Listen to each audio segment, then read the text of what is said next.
10 speakers.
Where are they going to put the senators?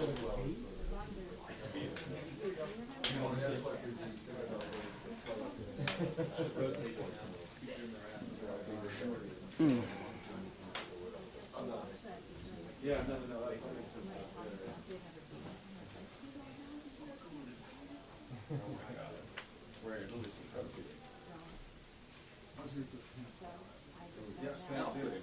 Trying to get everything filed and... Oh, really? What, in his office? He's in a conference. Oh, I guess.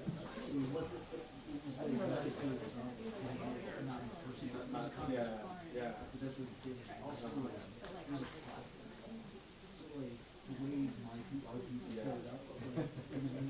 There you go.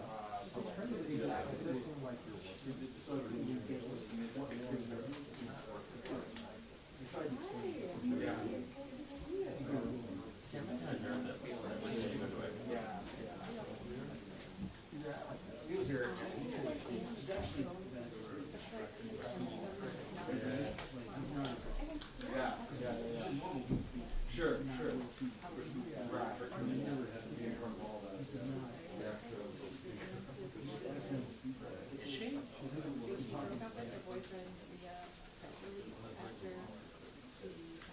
This is reserved by doctors.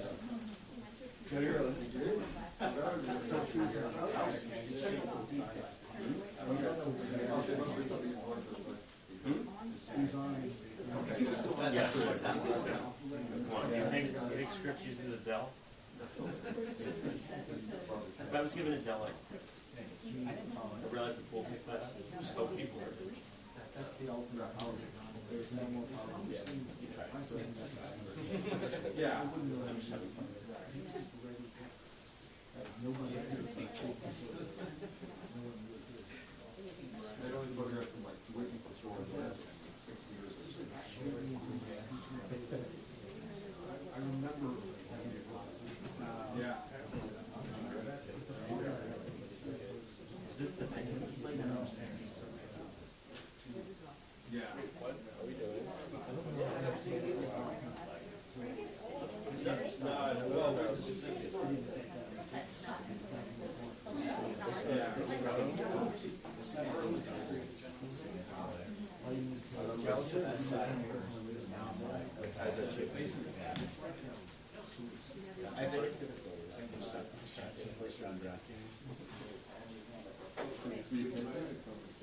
Yeah, but it's on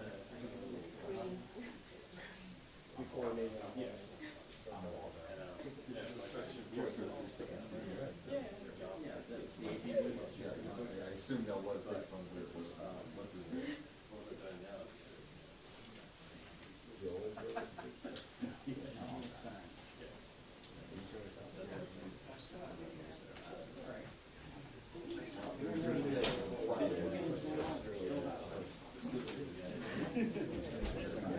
yes. Tonight.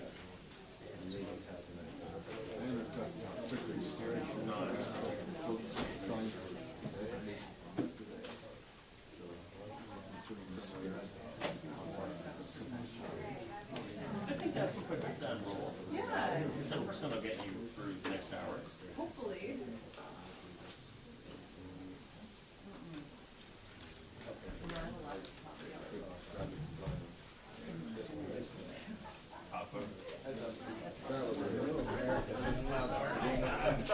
A new Senate, that's for sure. Sorry. Guess I need to take the call. Yeah. We're the only people to ever start on time, y'all witnessing history. So, Tom Cotton.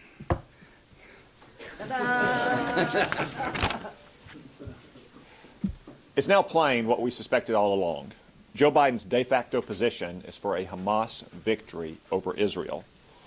Israel's goal is simple: rescue the hostages, including American hostages, and destroy Hamas to get justice for the worst atrocity against Jews since World War II and to prevent the next atrocity. Hamas's goal is also simple: survive. Hamas's leaders and its last 4 battalions are holed up in Rafah, so Israel has to defeat Hamas in Rafah to win. Hamas wins if it survives in Rafah. And Joe Biden has threatened to withhold weapons from Israel for fighting in Rafah. Therefore, Joe Biden objectively favors a Hamas victory over Israel. It's just that simple. And the president is only emboldening Hamas. Why would Hamas release hostages when Joe Biden will give Hamas exactly what it wants, survival without releasing hostages? He's also emboldening Iran. Here's what Joe Biden has done since October 7th. Sanctions for Israelis and an arms embargo on Israel. Sanctions relief and the end of an arms embargo on Iran. Now, some people say Joe Biden is doing this for his re-election, which would be bad enough. It would also, I have to add, be grounds for impeachment under the Democrats' Trump-Ukraine standard, withholding foreign aid to help one's re-election. Only with Joe Biden, it's true. But I'm afraid it's also worse than that. Joe Biden and Israel-hating Democrats are using electoral concerns as a pretext to do what they've always wanted to do, to cut Israel loose. Remember, a lot of Barack Obama's aides, who are now Joe Biden's aides, disputed that Hamas was even a real terrorist group to begin with. For that matter, remember that Joe Biden himself threatened Israeli Prime Minister Menachem Begin more than 40 years ago with cutting off aid to Israel. Begin humiliated Biden, warning him not to threaten Israel and saying, "I am not a Jew with trembling knees." Israel is fighting a just and necessary war. Their knees are not trembling. As Prime Minister Netanyahu just said, they'll fight alone if they have to. But let me assure all the Israelis watching, you won't have to fight alone. You don't have a problem with America. You have a problem with Joe Biden and Chuck Schumer and the Democratic Party. And the American people are going to solve that problem for you in 6 months. Senator Thune and Collins. Well, thank you, Lindsey, for your leadership on this and all issues that pertain not only to America's national security interests, but to that of our allies. 72% of Americans support the idea that Israel needs to take the actions necessary to protect itself and to end the rule and reign of Hamas, a terrorist organization operating not only there but in that entire region of the world. That is a much larger percentage of the American people, obviously, than support what Joe Biden is doing. And as has been pointed out, this is an opportunity for America to stand shoulder to shoulder with our closest ally and to convey to the people of that country that the United States is a reliable ally and that we can be counted on.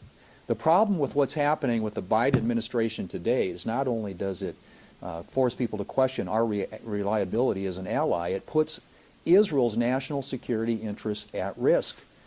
This is insane, what is being suggested by this administration after the Congress, in huge bipartisan fashion, supported over $14 billion to go to aid Israel.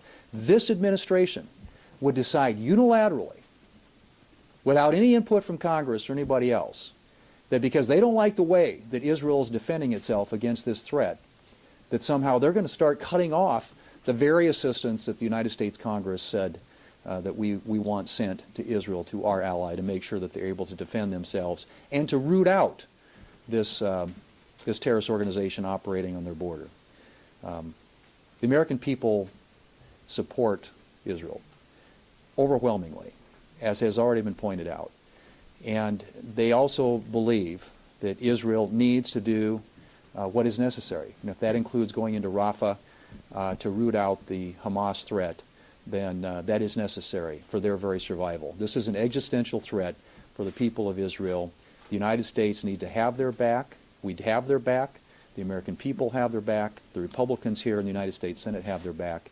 And we will do everything we possibly can to make sure that Joe Biden, notwithstanding his statements of the last few days here, does what the American people and the United States Congress have said we need to be doing to support our strongest ally in the world.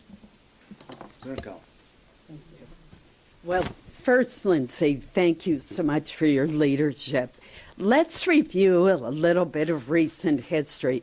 As Senator Thune has just outlined, it was the administration that put together a supplemental funding request to provide weapon systems, munitions, equipment, and other means of assistance to Israel. Congress repeatedly, by overwhelming bipartisan margins, supported that funding, supported assisting our closest ally in the Middle East, Israel. And what did the administration do? Without any consultation, over the weekend, the administration decides to halt the delivery of essential weapons to Israel. They did not inform the Appropriations Committee.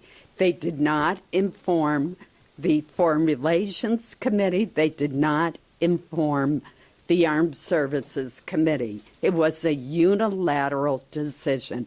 Yesterday, during the Defense Appropriations Subcommittee hearing, many of us questioned Secretary Austin about the decision made secretly over the weekend without consultation with Congress. He said that it was not a final decision. If you pause, if you halt the delivery of weapon systems that Israel needs to defend itself and to win the war against a terrorist group that is dedicated to its destruction, that is a decision. Thank you. Senator Risch. Well, thank you very much. I put out a press release on this a little earlier today, which has a lot more detail than what I'm going to say, and it's going to be brief. Look, the non-partisan weapons sales process has kept domestic political squabbles out of this for a long, long time. It's been in place for about a half a century, and it has worked really, really well. The administration has stepped outside that those boundaries now with what they're doing here without any notifications to us. Look, we have a situation here where the Congress passed funding, the administration allowed these weapon sales. Myself and the other 3 members of Congress who closely look at these sales and take that obligation seriously all signed off on it. And now in the heat of battle, this administration is saying, we're going to pull this back. This is unprecedented. It's going to be watched by our enemies. It's going to be watched by our allies, and it is not helpful to the national security of the United States. More importantly, what the administration claims to be trying to do is to reduce the collateral damages when Israel goes into Rafah. And they are going into Rafah. They've said they're going in with or without anybody else's help. What is the system that they've held up? It's the kits that make the bombs smart bombs and precision bombs instead of general bombs. They're doing exactly the opposite of what they say they're trying to do. This is simply a nod to their far left flank. It's trying to have a foot on each side of the fence, which it can do. Within 2 hours of the president's announcement last night, Hamas said they were withdrawing from negotiations on hostages and on a ceasefire. What the president has done is handed a great victory to Hamas here. It's going to invigorate the fighting that they're doing in Gaza, and it's going to stop the negotiations that have been ongoing. This was a horrible mistake. Thank you. Well, what have I learned? It took Hamas 2 hours to withdraw. It means they have bad internet, because I think they would have withdrawn the moment they heard. We have several other speakers, but I just want to emphasize one thing. This is all about President Biden and Lloyd Austin trying to take over the war from Israel. I got one message for Israel. Don't let them do it. Joni. Yes, thanks everybody for coming out today, and Lindsey, thank you for your leadership on this. And I just returned from Israel on Tuesday morning. Senator Ted Budd and I had traveled through the region, through the Middle East, and over we heard from regional leadership about how important it is for America to step up their leadership. There's a void of leadership in the White House today. And if anything, there's no leadership, but in place of that, appeasement. And we see Joe Biden doing that. So what we saw and what we heard while we were traveling through the Middle East is that our service members are under attack. Okay, they're under attack from Iran, from Iranian proxies throughout the Middle East. And our citizens are being held captive by Hamas. We cannot forget that there were over 40 Americans killed on October 7th in the attack perpetrated by Hamas when they went into Israel. We have 8 Americans that are being held by Hamas, 3 of whom we know are deceased. 5, God willing, are still alive. The last thing that we need is a president who waffles on his support to Israel. So much for that ironclad support. His words, not mine. Joe Biden's ironclad support of Israel. Folks, he's lying to Israel and he's lying to all of you. It is not ironclad. He is withholding weapons that are needed by our closest friend and ally in the Middle East, Israel. We already have these mouthpieces for Hamas here at home. We've seen them all on these liberal campuses out there supporting and saying they are Hamas. Our own students at liberal elite colleges.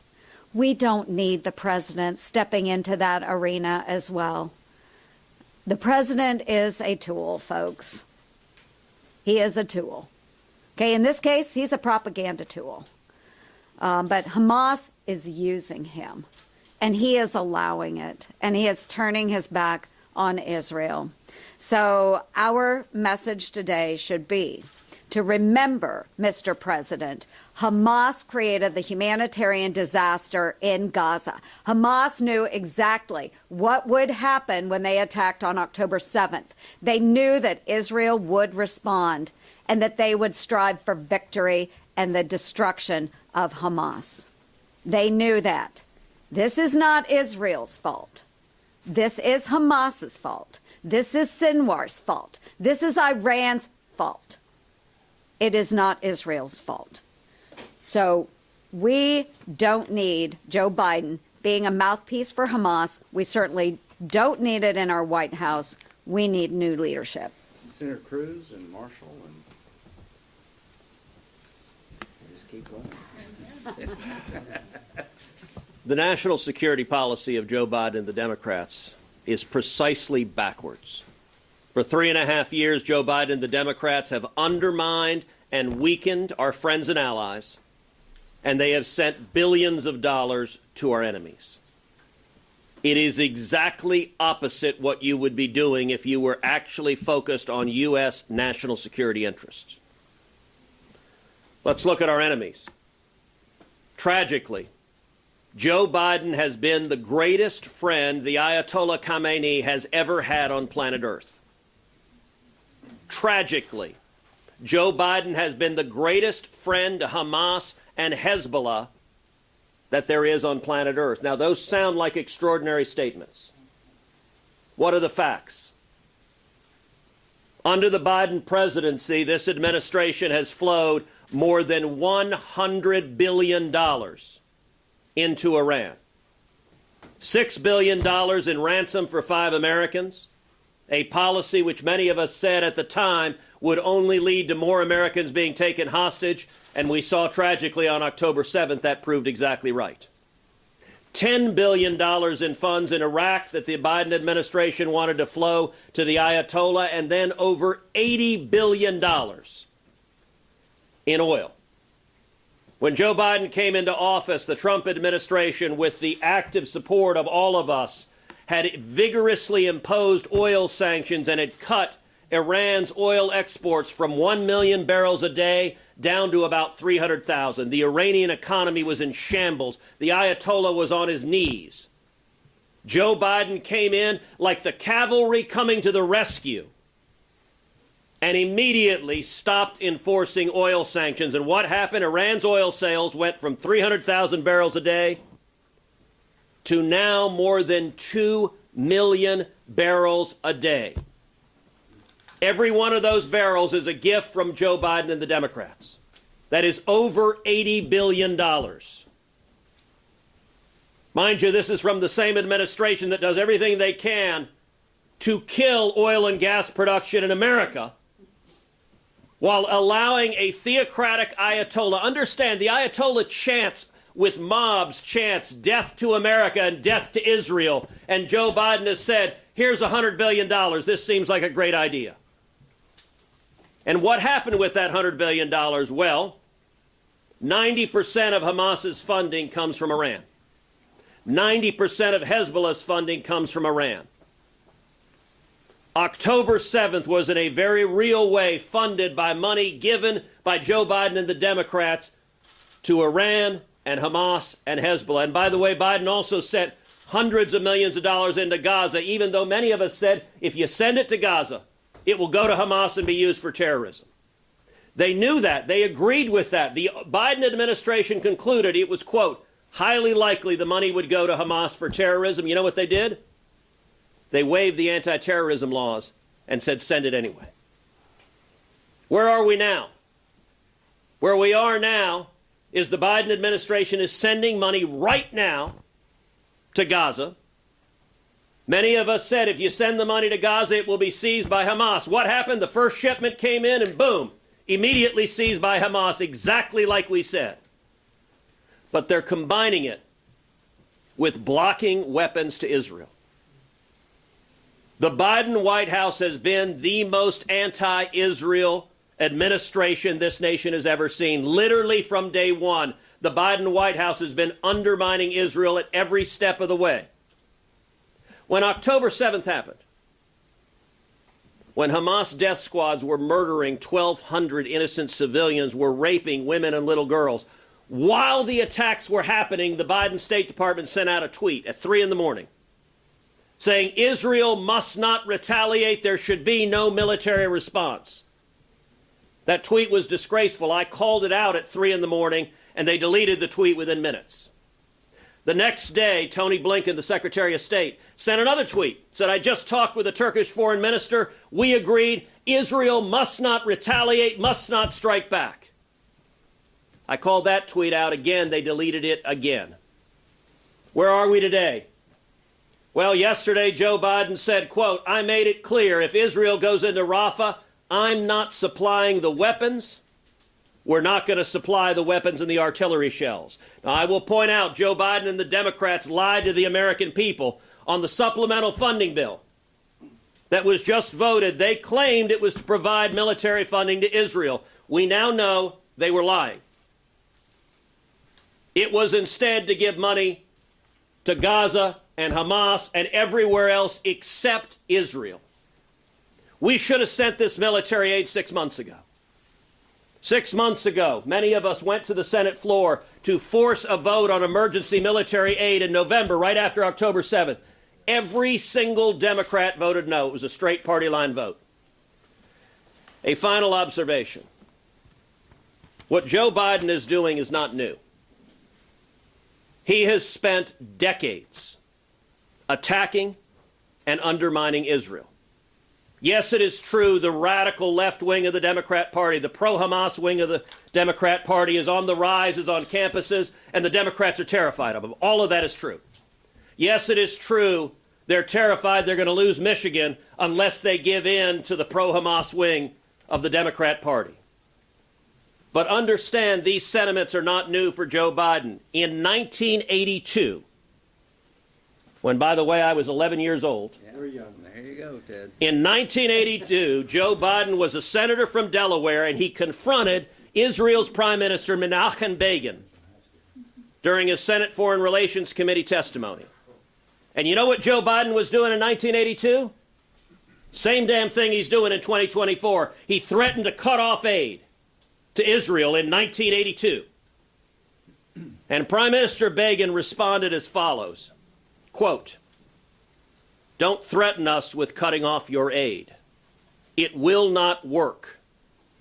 I am not a Jew with trembling knees. I am a proud Jew with 3,700 years of civilized history. Nobody came to our aid when we were dying in the gas chambers and ovens. Nobody came to our aid when we were striving to create our country. We paid for it. We fought for it. We died for it. We will stand by our principles. We will defend them. And when necessary, we will die for them again, with or without your aid." Even though Joe Biden wants to abandon Israel, and even though the Democrats in the Senate and House apparently support him in wanting to abandon Israel, America does not, and we should not let him. We should stand together and say, America stands united with Israel, and Hamas should be utterly destroyed. Roger. All right. Amen. Damn, he's good. I want to pass the plate. He is really good. Senator Cruz, what that reminds me of is I keep calling Joe Biden's national security policy his schizophrenic national security policy, and you hit on a lot of the points. Senator Graham, I'm honored to stand in this foxhole with you, and never been more honored to stand with these group of soldiers here fighting for the safety and well-being of Israel. You know, I've often said watch what Joe Biden and the Democrats do. Don't watch what they say, watch what they do. This is Senator Schumer, November 14th in the National Mall. I quote him, "We will not rest until you get all the assistance you need. We will not rest until you get all the assistance you need." Several hours later, we had a vote where they tabled standalone funding for Israel. As a matter of fact, 6 times the Democrats have voted against standalone funding for Israel. I would ask Leader Schumer, where's his outrage today? If he sits here and says that he would not rest until Israel gets the help they need, where is his outrage today? April 17th, Wall Street Journal, Joe Biden, and I quote him, "Now is not the time to abandon our friends. The House must pass urgent national security legislation for Ukraine and Israel." So April 14th, the President of the United States is saying this is urgent. This week, as several people have referenced, on Holocaust Remembrance Day, Joe Biden said, "Never again. Never again to the Holocaust survivors and Jewish Americans." Here he is saying one thing, but he does another. His words are empty. This is why he has no respect on the world stage. He now holds aid up to Israel with zero transparency and zero communication to Congress. I want to just talk a second about Joe Biden's schizophrenic foreign policy.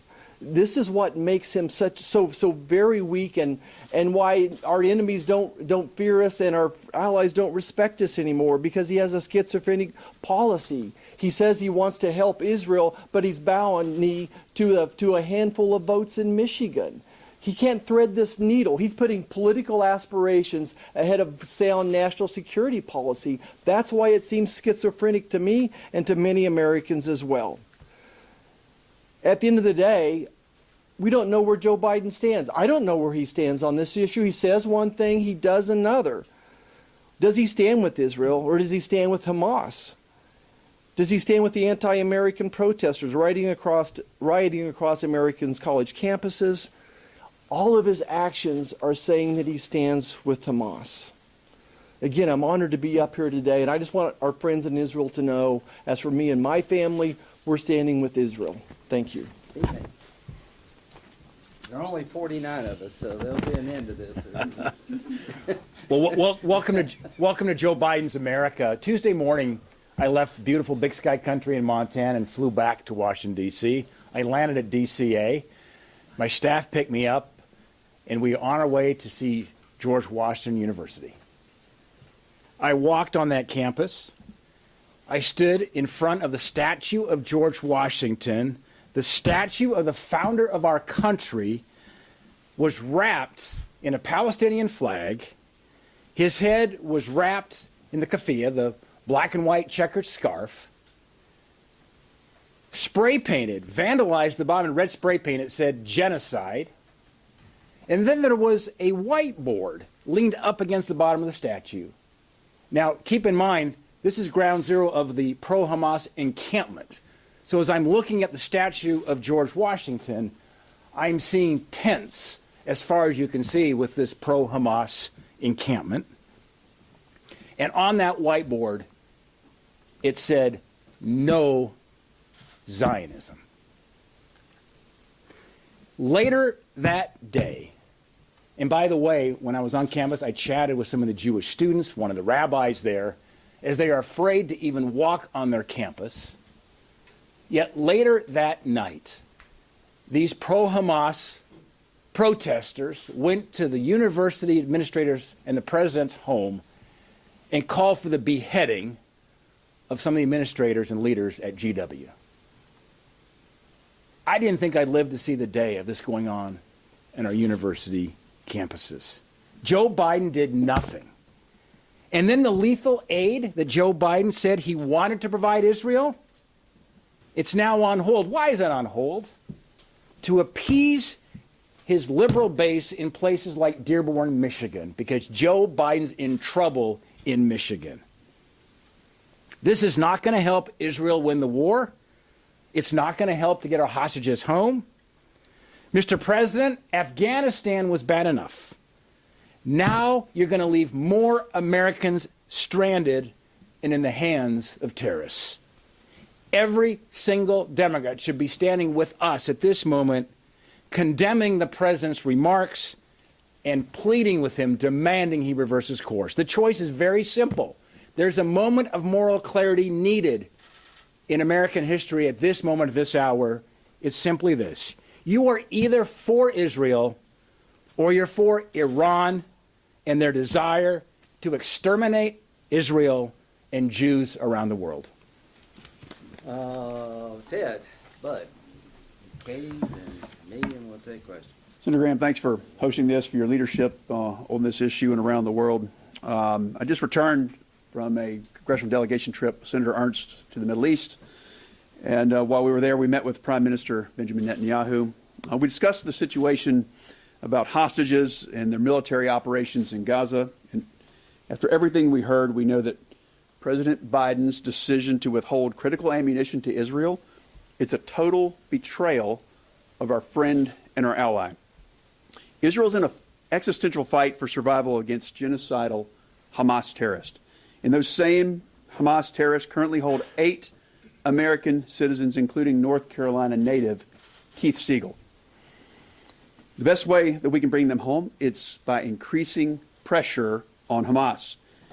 But by withholding lethal aid, President Biden is signaling to Hamas that it's okay to hold out and to continue their campaign of terror. So the bottom line is this. President Biden is making it harder to bring these hostages home.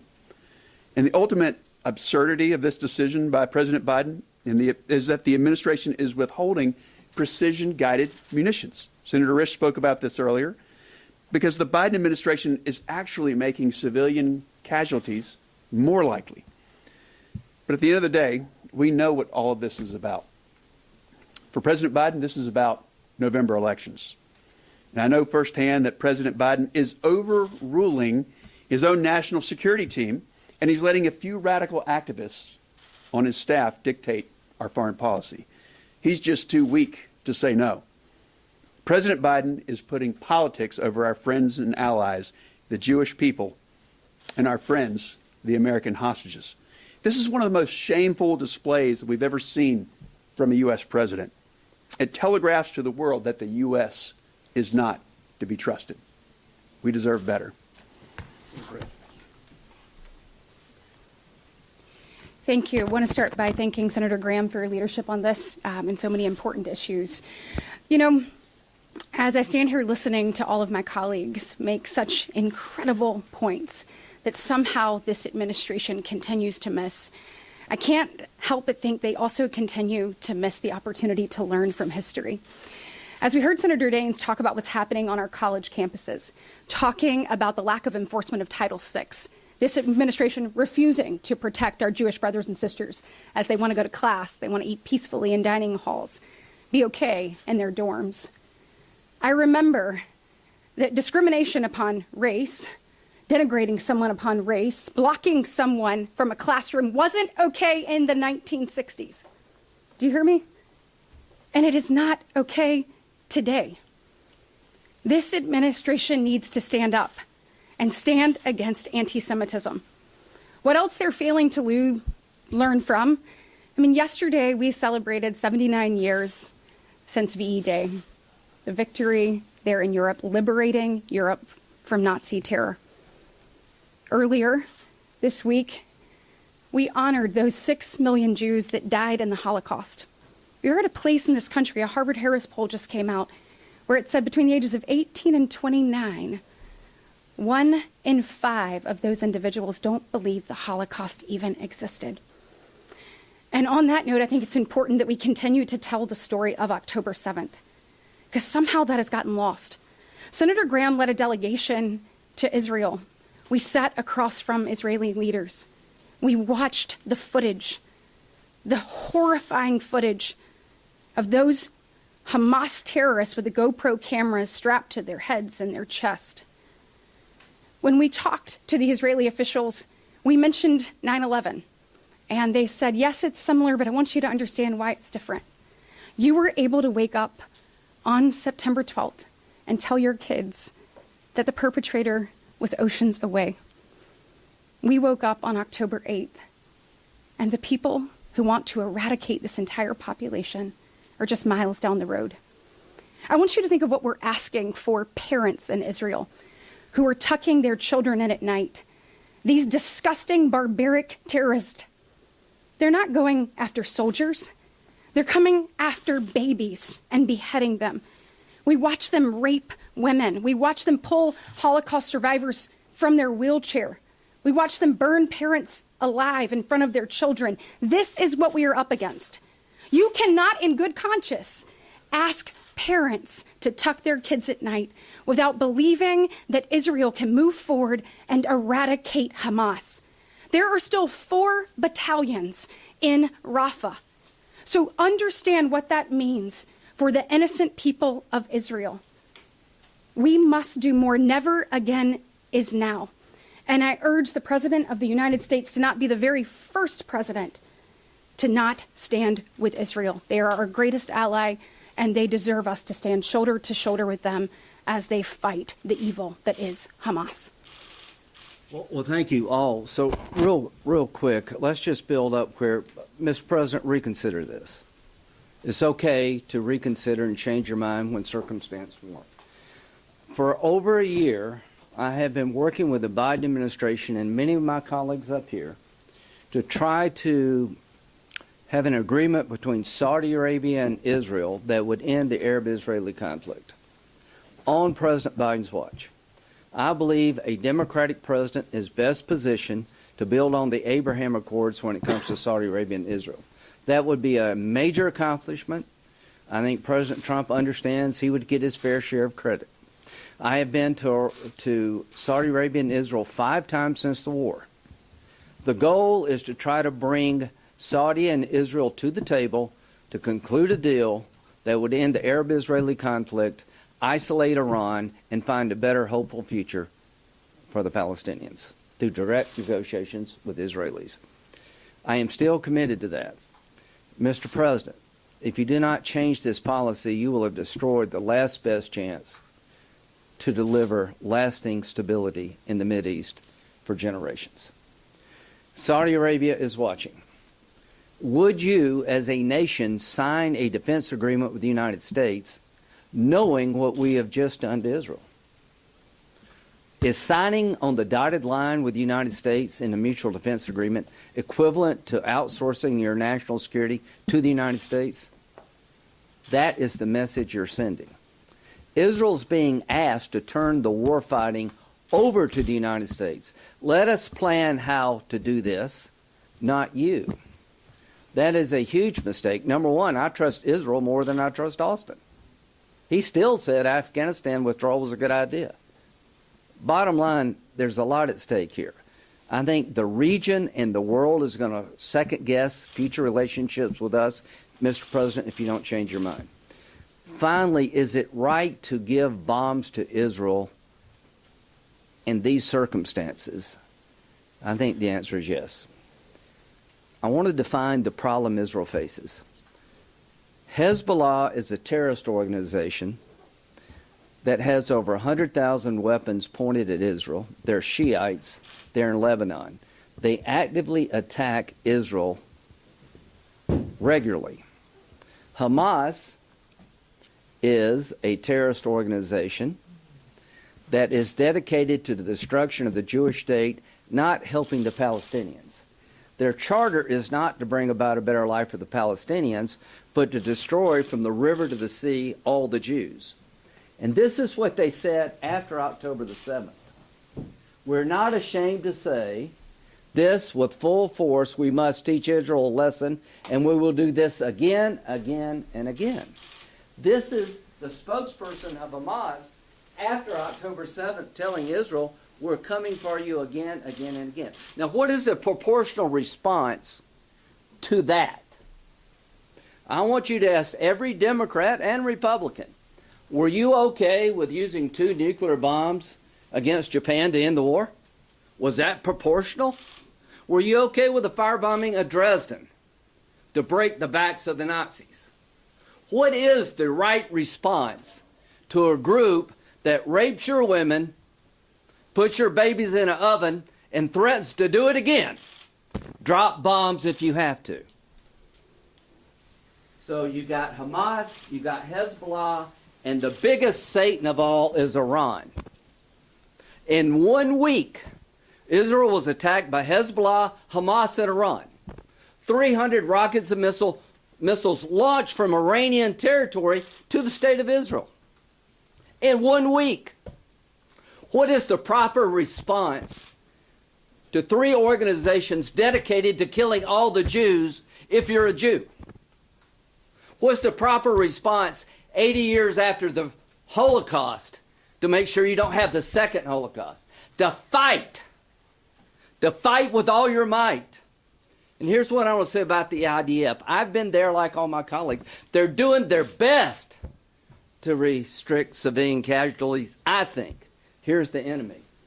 They're doing their best to make sure Israel kills as many Palestinians as possible. They have command headquarters under a hospital. I've been a military lawyer all my life. Hospitals are not legitimate targets unless you make them. They put weapons in mosques. They store weapons in schools. They fire rockets at Israel from apartment buildings. They're doing all they can to increase the cost of killing terrorists. For this very reason, the world will break. They could give a damn about the Palestinian people. They're religious Nazis on a quest to kill all the Jews. The last time somebody did this was Adolf Hitler. He wrote a book. Nobody believed him. President Biden, the enemies of Israel are dedicated to the destruction of Israel. Withholding weapons makes it very difficult, if not impossible, to get American hostages back and Israeli hostages back because you're incentivizing bad behavior. Withholding weapons makes Iran stronger, not weaker. Withholding weapons in the most just war since World War II makes Saudi Arabia more doubtful. The consequences of this decision, Mr. President, are going to change the region and the world for all the worse. I'm asking you, I'm pleading with you, change course. Give Israel the weapons they need to finish this fight, and I'll tell you what Israel is going to do with Rafah. They will go in and destroy these battalions. How they do it is subject to negotiation. But what I fear is this decision to withhold weapons has made the likelihood of going in Rafah greater, not less. It's going to make it longer, not shorter. And the consequences of bringing real change to the Mideast are fading with every passing day. Mr. President, if you can summon the courage to say we're going to give Israel the weapons they need, I think we can get the Saudi-Israel deal back on track. I think you'll have all the critics up here behind you applauding. And what do we want? We want Israel to survive and thrive. We want Hamas destroyed. We want the Palestinians to have a better future. That only happens when you're unequivocal. Now's the time, Mr. President, to send a message to all the bad guys. We're with Israel. Now's the time, Mr. President, to reinforce all the rhetoric you've been saying for the last 6 months. On October the 7th, things changed forever. This is Pearl Harbor and 9/11 for Israel. Our nation felt it was appropriate to drop nuclear bombs on 2 cities to end a war we could not afford to lose.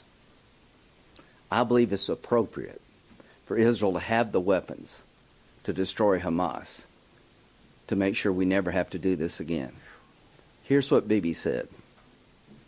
Never again is now.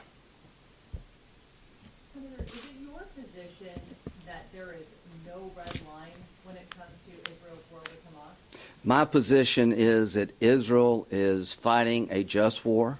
They're conducting themselves within the law of armed conflict, that Hamas is turning the law of armed conflict upside down, that the civilian casualties are mainly due in terms of numbers to Hamas's tactics, that I'm not going to second-guess Israel. I'm going to give them the weapons they need. Israel's not the problem. What would we do? What did we do? We dropped 2 nuclear bombs on Hiroshima and Nagasaki. Should we have done that? Yeah, I think we should. We saved 1 million Americans from having to go and invade Japan. So no, Israel's tactics are not my problem. My problem is the equivocation by this administration to allow them to get on with doing this. So on the record, that's no? No. Yeah. Thank you so much. First off, Because I don't see a problem. First off, could you provide more detail on the national security implications of the U.S. withholding these? If you want the hostages back, you've made it harder to get them back because there's daylight between the United States and Israel. Sinwar is feeling pretty good right now. The reason they're not dancing in Iran, they just don't dance. So here's the implications immediately. The hostage deal becomes harder to do. The implications longer range is that the deal between Saudi Arabia and Israel is less likely if Saudi Arabia believes we're going to take over and manage their national security by signing up with us. So I think the implications of Iran taking this as a sign of weakness get stronger. I think the desire of Israel to destroy Hamas is non-negotiable, and you're putting Israel in a bad spot. And then do you also, given the developments that you brought up, Saudi-Israeli normalization, do you still have a high confidence level that I am hoping it doesn't get derailed, but here's what you have to ask yourself. If you're Saudi Arabia, knowing what they're doing to Israel, would you sign on the dotted line? Knowing that they may come a day when you're in a fight for your life against maybe the Houthis or the Iranians, and all of a sudden we show up saying, no, you can't do this, you can't do that. All I can say, folks, if somebody had told us, you're doing too much to destroy Germany and Japan, after what they did, it would have fallen on deaf ears. Israel's trying to lower civilian casualties. Hamas is trying to increase civilian casualties. Therein lies our problem. Senator, given that there have been thousands of civilians that have died, do you think there should be no lever at all for the administration to try to prevent American weapons being used in attacks that even unintentionally end up killing innocent children? I think Israel is in a fight for its life. That the reason so many Palestinians have been killed is because Hamas has command centers under hospitals. Hamas uses the Palestinian people as human shields. Don't reward their behavior.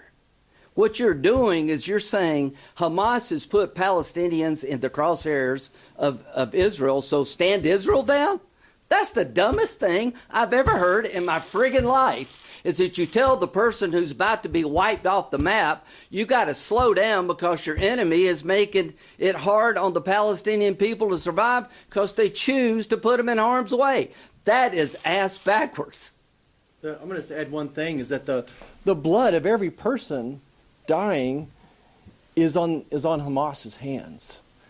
And I think, to Lindsey's point, is that Israel has done everything they can to minimize collateral damage and civilians dying. Even recently, trying to get people out of Rafah and moving them out of harm's way as well. But what type of a soldier or warrior hides behind women and children? Come out and fight.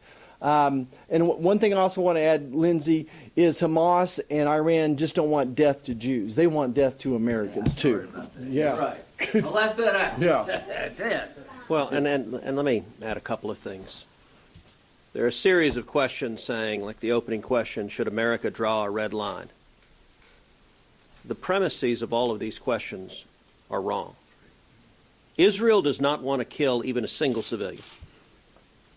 Israel's objective is clear and unequivocal. It is to protect the nation of Israel, to protect the lives of Israelis, and it is to defeat Hamas, to kill terrorists who want to murder every Jew on the planet. All of the questions, doesn't the Biden administration need to step in and stop the Israelis? No. Their objective is to kill 0 civilians, and there is no military on the face of the earth that does more to protect civilians, to avoid civilian casualties, than the Israeli military. They do things like, if they're going to drop a bomb, if they have intelligence that Hamas terrorists are in a building, they're going to drop a bomb on the building, they will do something like send a dud bomb first that lands on the ceiling of the building, doesn't blow up. And they do that so that the civilians can get out. Israel sends texts and cell phone calls to the civilians saying, we are going to attack here because Hamas is there. Get out. Leave. Save yourself. You know what Hamas does? Hamas says, stay. We want you, the Palestinian civilians, to die. I authored a resolution in the Senate, bipartisan resolution the Senate adopted 100-0, condemning the use of human shields as a war crime, condemning Hamas's use of human shields. I also authored sanctions for anyone that engages in the use of human shields. You know how many Hamas terrorists Biden has sanctioned for using human shields? None.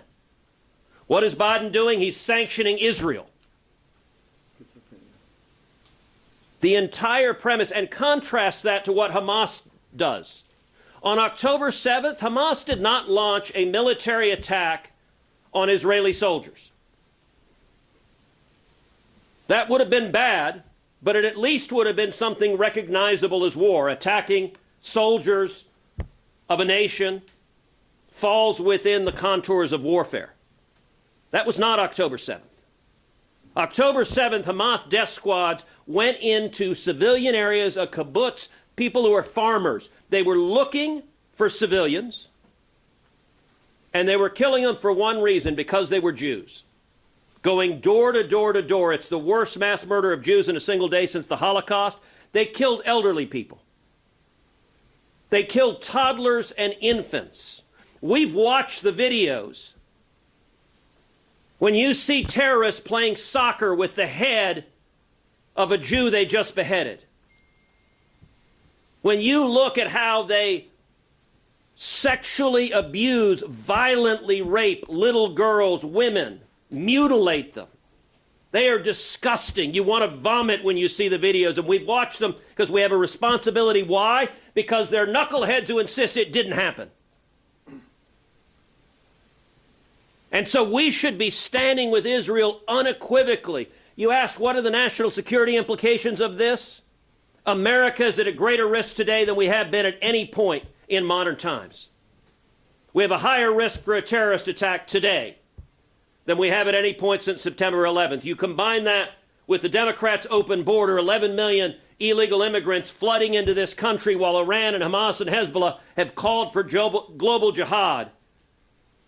It is only a matter of time before we see mass murder here, just like played out in Israel, just like played out in Russia, just like played out in New York City on September 11th. All of the questions, don't we need to stop the Israelis from killing civilians? They are doing everything humanly possible to prevent killing civilians. And I want to make one final point on this. The enemies of America are emboldened. Iran is emboldened. Hamas is emboldened. Hezbollah is emboldened. Communist China is emboldened. Russia is emboldened. Venezuela is emboldened. North Korea is emboldened. What are the national security consequences of this? Today, because of Joe Biden's weakness and appeasement, the odds of China invading Taiwan have risen markedly. Because she is looking at this saying, oh, this administration is so weak, they'll tell Taiwan, hey, we won't give you weapons either. Chinese go on and invade. I want to finally underscore a very important story that broke last weekend. It came from Politico. And it was a story that says the funding for the anti-Israel, anti-Semitic, anti-American protests occurring at universities across the country, much of the funding came from Joe Biden and the Democrats' biggest donors. And here's who Politico identified. Politico identified George Soros, the Rockefeller brothers, Bill and Melinda Gates, and the Pritzker family, which collectively have given millions and millions of dollars to Joe Biden and to Democrats. Just about every Democrat in the United States Senate has cashed tens of thousands of dollars, if not hundreds of thousands of dollars, from those left-wing gazillionaires. Tell you a question every one of you ought to be asking every Democrat, including Joe Biden, are you going to give back the money? Are you going to give back the millions of dollars you took from the people funding these anti-Israel, anti-Semitic, anti-American protests? And if you're not, if you're going to keep cashing the checks from the people paying for the protesters that are threatening Jewish students, threatening their safety on campus, then you stand with what they're funding. It's a simple and basic choice. What is happening on campus is happening because the Democrat base wants it to happen. And what Joe Biden is doing is he's encouraging Hamas. Hamas saw that statement and celebrated. And you know what? If you're a Hamas terrorist, you know what you say? Keep fighting. Yeah. Keep fighting. You know what? We've now got Joe Biden coming to the rescue. He's going to cut off the Israelis' weapons. Let's keep fighting. We can kill more Israelis. Final question. I want to ask a final question. I want to ask a final question. We got two more after he asked himself the question. Why isn't there a single Democrat here? I want you to pause and ask. There are 51 Democrats in the United States Senate. Is there not one of them who's sitting there saying, wait, Congress just voted. They said they were voting to send billions of dollars of military aid to Israel. They lied. By the way, some of us said at the time, they're lying. They're not going to do this. They want to give money to Hamas, but they're not going to give it to Israel. Some of us said exactly that. But is there not one Democrat with the courage to stand up and say, Mr. President, this is wrong? And between Israel and Hamas, you should have the courage to know which side you stand on. You should stand with Israel. Two more questions. What do you say to Congress members who are concerned about violations of U.S. law regarding foreign assistance, such as the Leahy Act? I think there's a report coming out, I think, tomorrow about that analysis. I don't know if it's coming out tomorrow or not. So here's what I would say. Yeah, we have laws on the books. Israel is a well-regulated military. They have a judge advocate who I actually know. They prosecute people who violate the law of war, IDF members. So what I would say is let's listen to see what the State Department says. But back to your question. What red lines did we have in World War II? Apparently none. What I'm trying to do is destroy Hamas with the least amount of damage to the future. They got to go. For the sake of the Palestinians, they have to go. For the future of Israel, they have to go. The tactics being employed to destroy them are incredibly difficult because their behavior is making it so hard. The bottom line is when your enemy takes the people they represent and use them as pawns to drive up the casualty rate to hope the world turns on you, you don't want to reinforce that model. And I'll end with one thought that Ted had. If Hamas surrendered tomorrow and turned the hostages loose, would Israel still kill Palestinians? No. They would end the war because the threat to them is over. Here's the question. If Israel withdrew tomorrow and stopped dropping bombs, would Hamas still try to kill them? Yes. That's what this is all about. Israel is not a genocidal nation. Israel has got 6 peace agreements with Arabs. Israel is entertaining trying to recognize Saudi Arabia, the keeper of the mosque in Medina and Mecca. They have a history of integrating themselves in the region. What history does Hamas have? Killing Palestinians who want to work with Israel, destroying the Israeli population, driving them into the sea. This is about as clear contest as I've ever seen in my entire life. This is not difficult for me to figure out what to do. Senator Graham, briefly on the southern border, the Biden administration has proposed tighter asylum restrictions.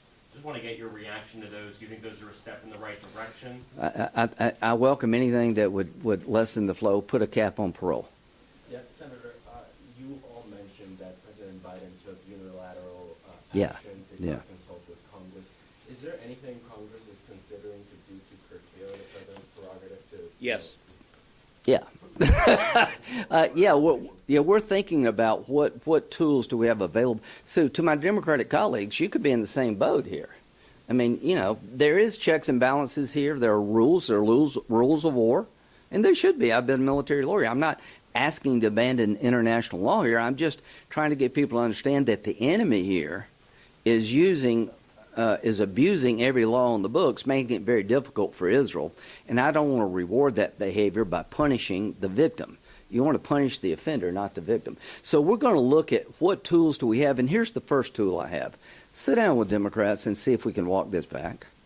Senator, yeah. Do you all agree with Senator Cotton's suggestion that Biden should be impeached under President? I didn't come here to talk about that, but given what they did to Trump, I think you make a good argument. But I didn't come here to impeach the president. I came here to let everybody know we don't agree with this decision. I don't know where our Democrat friends are. It's a horribly bad decision and dangerous because it does put the hostages more at risk. It makes the war go on longer. It emboldens Iran at a time they need to be contained. And I think what it's going to do is take off the table the last best chance for structural changes in the Mideast. The ICC coming after Israel, bad idea. I hope they stand down. Last question. How do you feel about progressive members bringing GW protesters to the Capitol yesterday? What's going on college campuses it disgusts me at times, but this is a free country. Bringing these protesters into the Capitol, I think, sends the wrong signal, but I don't think they're here to kill me. I don't think anybody in Israel wants to kill me or other Americans. I believe Hamas wants to kill us all. They want to purify Islam in their image. They want to destroy the Jewish state, and they want to kill Americans, the great Satan. Iran, Hamas, and Hezbollah want to kill. It's one thing to act out, to say outrageous things. That's different to me than going into a person's home, killing their kids in front of them, raping their wife, and going to the next house.